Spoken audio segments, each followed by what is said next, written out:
Bismillahirrahmanirrahim.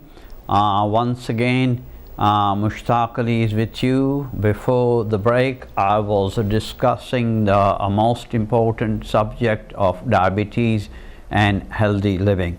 As I said before the break, in order to control your blood sugar, you have to make some lifestyle changes, meaning exercise regularly, go for a walk, be active, do work in the house, do some light exercises if you can't go for a walk, light exercises in the house, join a gym, use a treadmill, whatever. The bottom line is that you've got to be active and do some exercise. We should average of about 30 minutes plus every day.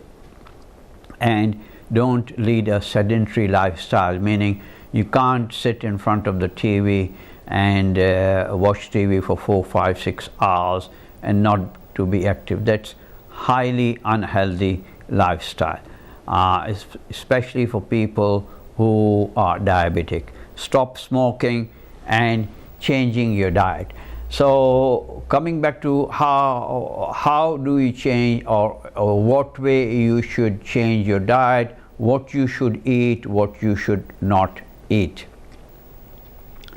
Now this is only relevant for people who are diabetic, and if people who have a history of diabetes in the family, if they do, there is no harm in it, but if they can't manage it, then they should do as much as possible.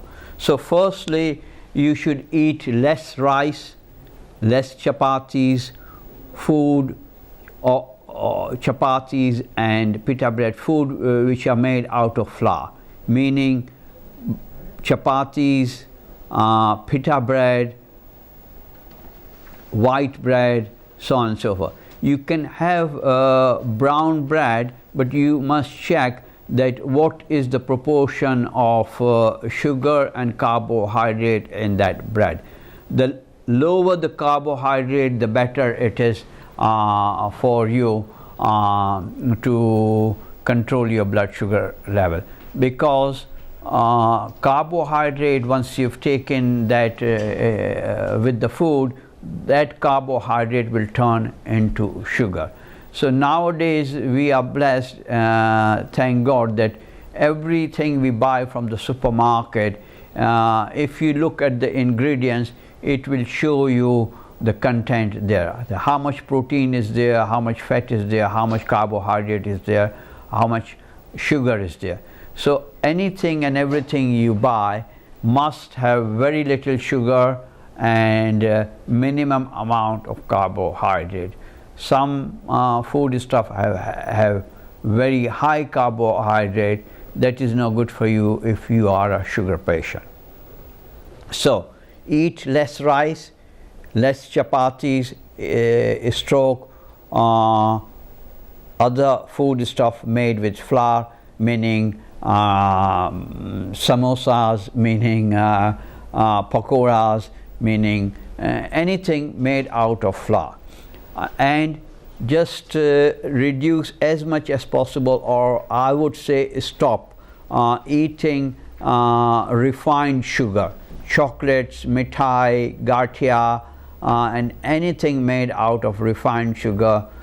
Reduce your sugar intake within coffee or teas if you are very fond of coffee and teas, or use alternative methods. And I tell you, initially you might not like tea or coffee without sugar, but believe me, I've done it myself. Once you start taking it for 1, 2, 3, 4 days, you will get used to it. I stopped sugar in coffees and teas even when I wasn't diabetic, and it helped me when I was diagnosed diabetic, because I was drinking a lot of teas. I still do, but I have now trying to reduce it as much as possible, because if you drink, say, 6, 7 cups of teas, and if you have 2 spoons of sugar in each cup of tea or each mug of tea, then you can imagine 6 cups or 6 mugs of tea would mean 14 teaspoons of sugar. That is very, very excessive and is highly dangerous for people with diabetes. So less rice, less chapatis, less things made out of refined sugar. Now a lot of people tell me that if you don't eat chapatis, if you don't eat rice, then how are you going to eat your meal? For example, with your chicken korma, with your chicken curry, with your meat curry, how can you eat that without roti or without bread or without pita bread? So the simple answer is you have barbecue chicken, you have fried chicken. And another question which I'm generally asked is that what can you eat if you don't eat chapatis and chokha, which is rice in English? So the answer is that you eat more vegetables, vegetables which has very little oil in it, so that you can eat it without chapatis.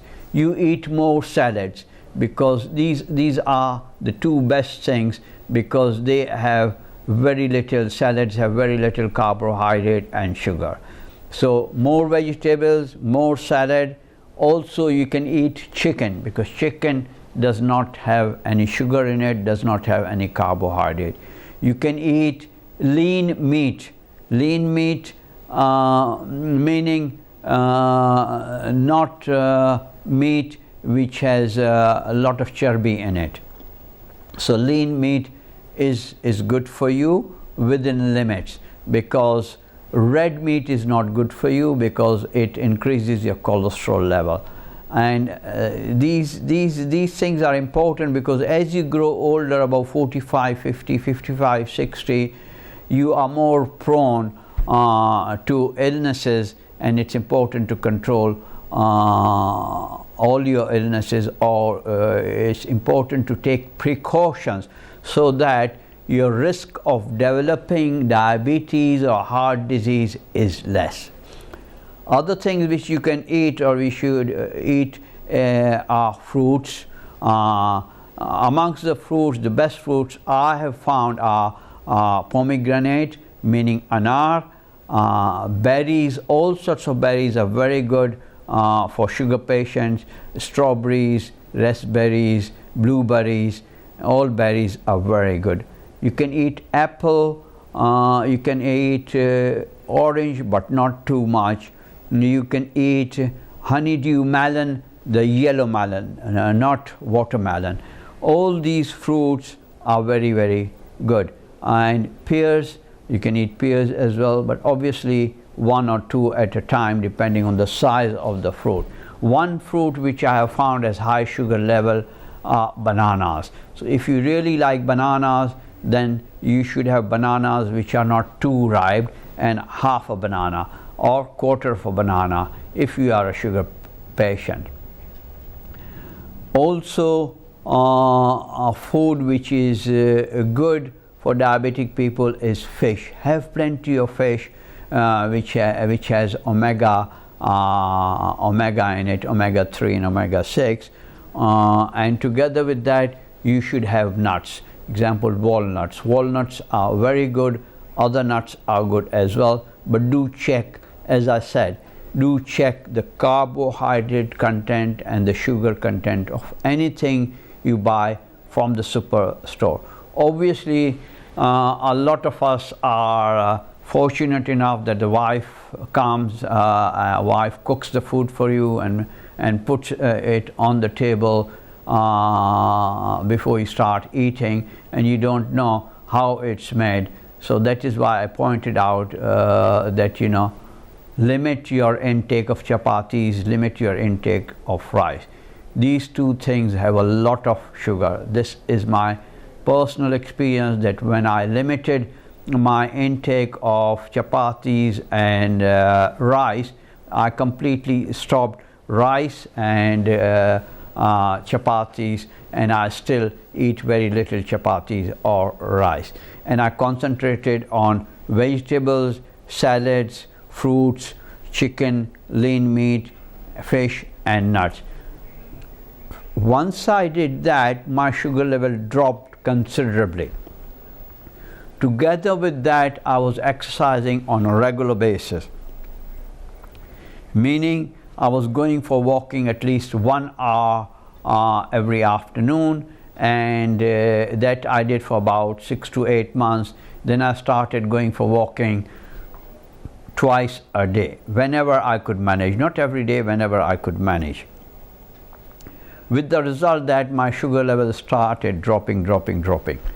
And at one stage I also started having hot water first thing in the morning when I was getting up for my morning prayers.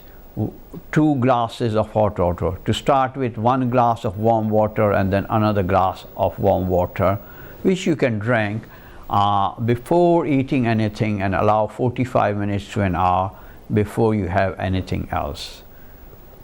Together with that, I was eating parsley, something called parsley, which you can eat without anything 2 or 3 times a day, or at least once a day, and that is very useful for people who are diabetic. That will bring your sugar level down. I was also eating lady fingers, what we call in Urdu bhindi. You take 2 or 3 pieces of, I think 2 pieces of bhindi are enough. You cut it from the top, you cut it from the bottom, you cut it in the middle, make it 2 pieces, and then put it in the water overnight, and in the morning just squeeze the lady fingers in the water, and then throw the lady fingers away and just drink that water. That is also helpful.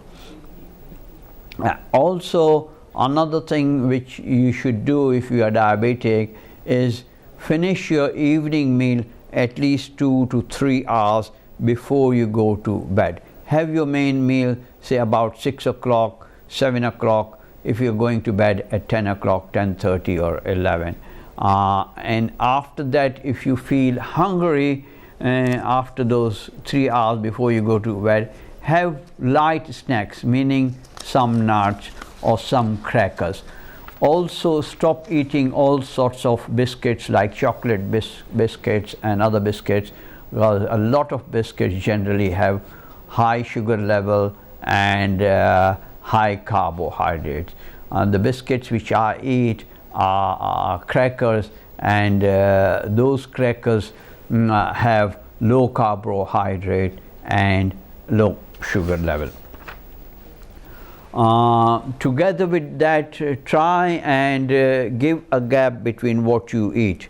For example, if you had a breakfast, a good breakfast, then give a gap of 3 hours if you can, and then have your second meal.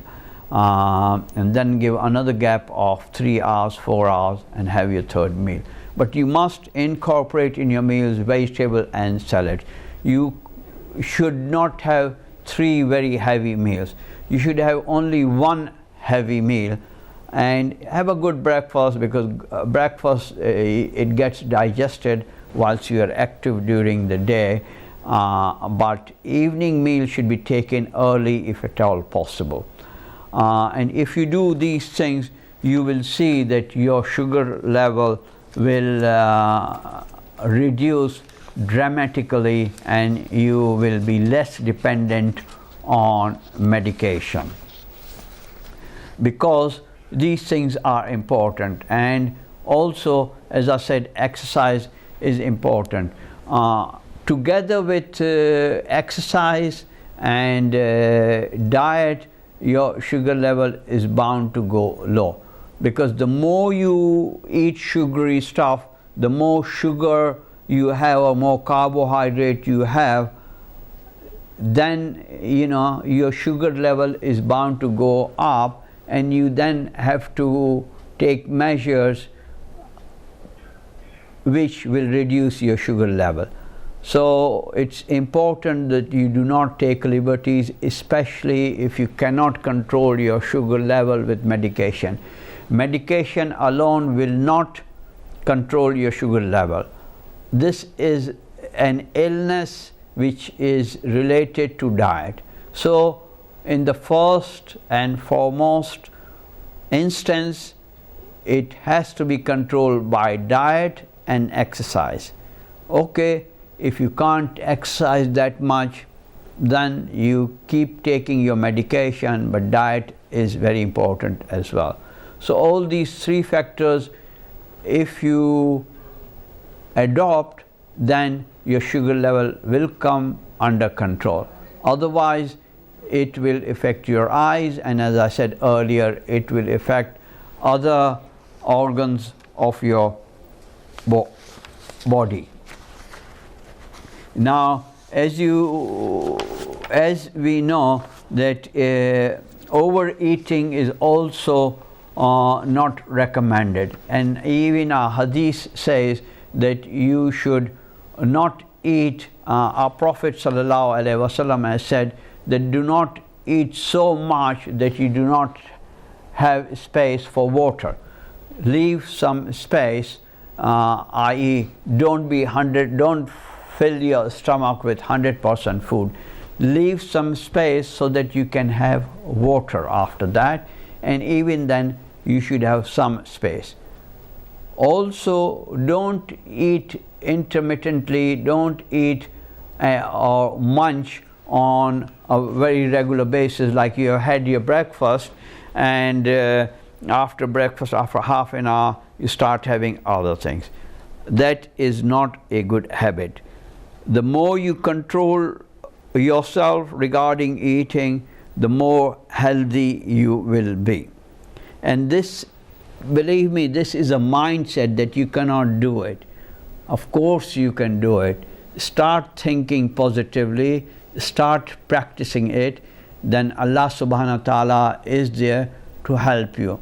Like for example, take the month of Ramadan. How are you able to fast in the month of Ramadan? Because your mindset is there that you have to fast. There's so many benefits of fasting. So you are mentally prepared that you'll be fasting. Ramadan is coming and you fast for 30 days. Especially when the Ramadan comes in winter, when the fasts are about 16 hours to 22 hours long. If you can fast that much, like starting the rosas, starting your fast say at about 2:30, 3 in the morning and breaking it at around 9 p.m. That's incredible. You're fasting for 18 hours, 17 hours. That's a very, very long period because you're mentally prepared to do it. In the same way, health is very important. Also, this health is an amana from God Almighty. It is our duty, it is everybody's duty to look after his or her health, including myself. I would say that we should not take this easy. And if you are determined to control your sugar level, it can be done. And even if your diabetes is diagnosed at an early stage, I've seen my friends doing it, you can reverse it. You'll have to be very strong, meaning eat the foods which I've just said, or any other food which does not increase your sugar level.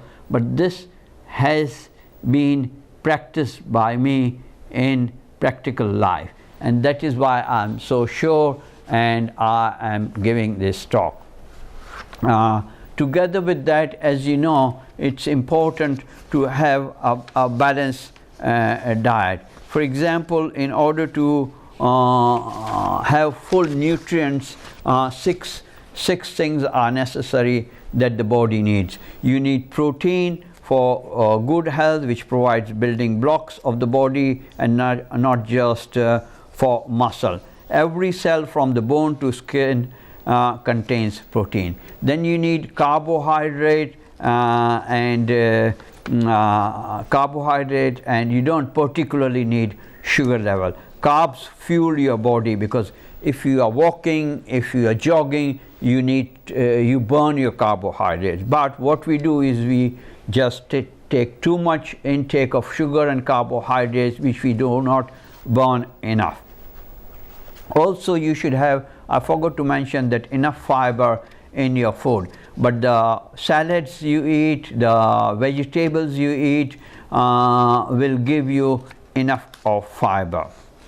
Refined grains with added sugar are no good, so avoid that. Thirdly, you should have a bit of fats as well. Healthy fats are an important part of healthy diet. As per Harvard Medical School, fat supports many body functions such as vitamin and mineral absorption, blood clotting, building cells, muscle movement.